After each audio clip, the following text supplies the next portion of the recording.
Asthma के मरीजों को अपने ब्रेकफास्ट में क्या लेना चाहिए, आज इस वीडियो में मैं आपको ये जानकारी देने वाला हूँ। साथ ही ये बताऊंगा कि जब आप सुबह उठते हैं तो आपको ऐसी कौन सी टिप है जो फॉलो करनी चाहिए जिसकी वजह से आप अपने अस्थमा को अच्छे से मैनेज कर सकते हैं।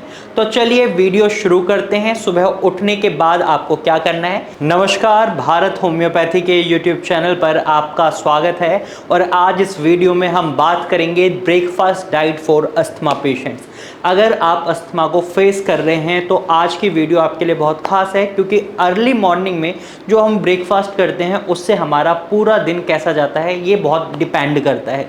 तो अच्छा ब्रेकफास्ट आपको अस्थमा से बचा कर रखेगा। तो सबसे पहले हमें ये समझना होगा कि अस्थमा जब होता है तो हमारे एयरवेज में म्यूकस का फॉर्मेशन हो जाता है, इन्फ्लेमेशन होती है, जिसकी वजह से एयरवेज का स्पेस कम हो जाता है, यानी हमारी सांस की जो नली होती है उससे हम सही से सांस नहीं ले पाते और इसी वजह से हमें बार बार रैपिड ब्रीथिंग करनी पड़ती है या शॉर्टनेस ऑफ ब्रेथ को फेस करना पड़ता है और खांसी होती है।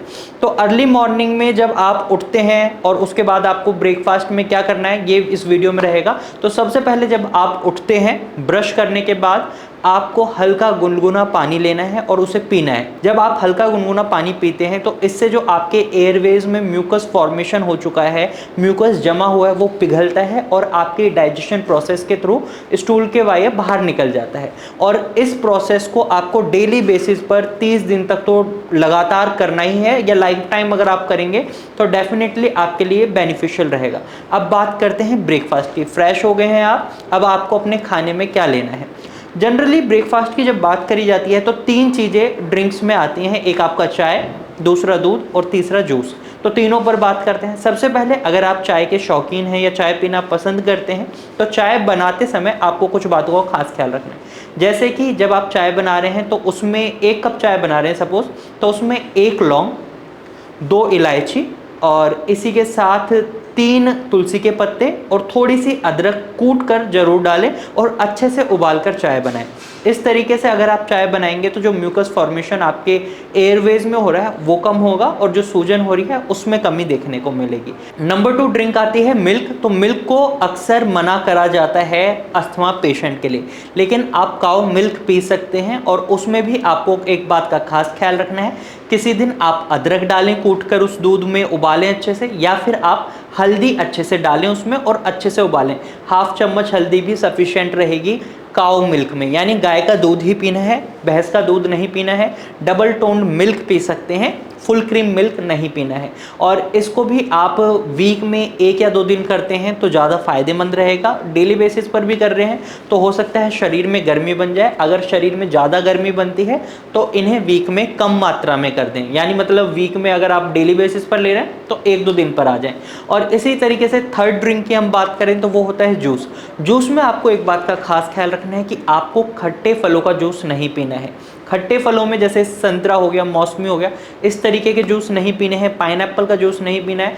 आप कौन से जूस पी सकते हैं? आप एप्पल का जूस बनाकर पी सकते हैं, पपीता का जूस पी सकते हैं, करेला का जूस पी सकते हैं, गाजर का जूस पी सकते हैं और चुकंदर का जूस पी सकते हैं। आंवला भी डाल सकते हैं जूस में। जैसा कि मैंने आपको बताया खट्टे फलों को आपको अवॉइड करना है। इसमें आंवला एक्सेप्शनल केस होता है अस्थमा पेशेंट के लिए। आंवला बहुत ही बेनिफिशियल होता है शरीर में आई हुई सूजन को कम करने में भी और जो म्यूकस फॉर्मेशन हो रहा है उसे कम करने में भी। तो इन 3 ड्रिंक्स को आप अपने ब्रेकफास्ट में अपने अकॉर्डिंगली एडजस्ट कर सकते हैं। इसके बाद बात आती है, जनरली हम चाय पीते हैं या फिर हम दूध पीते हैं तो उसके साथ ब्रेड लेते हैं या पराठा खाते हैं। तो अस्थमा पेशेंट को पराठा नहीं खाना है और जो बहुत ज़्यादा बटर लगा हुआ होता है वो तो बिल्कुल ही नहीं खाना है। उसके साथ ही ब्रेड भी उन्हें नहीं खाने हैं। ब्रेड खाने हैं तो ब्राउन ब्रेड आप ले सकते हैं, सैंडविच बनाकर खा सकते हैं। जो वेजिटेबल्स आपको अलाउड होते हैं उन्हें इंक्लूड करें। और इसी तरीके से जब आप पराठा खाते हैं तो उसके साथ अगर अचार खाने का मन करता है तो अचार नहीं खाना है। खट्टी चीज़ें अस्थमा पेशेंट को अवॉइड करनी है, वरना उनकी खांसी और बढ़ सकती है और उन्हें कई और परेशानियों को फेस करना पड़ सकता है। ब्राउन ब्रेड भी 1 या 2 स्लाइस ही लेना है। चाय भी आप ग्रीन टी भी ले सकते हैं। ग्रीन टी भी आपके लिए उतनी ही बेनिफिशियल है जितनी आप नॉर्मल चाय में लौंग और इलायची डालकर पी रहे हैं। तो ग्रीन टी भी आप मॉर्निंग में पी सकते हैं।